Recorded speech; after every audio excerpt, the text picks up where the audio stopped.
ezyZip. How to convert zip files in Windows. First, download and install ezyZip Archive Converter. Simple, easy, and fast. Link is in the description. Launch the Archive Converter.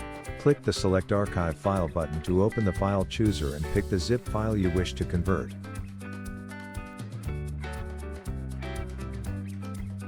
You can select the target file type from the selection menu. ezyZip offers a wide range of file type to choose from.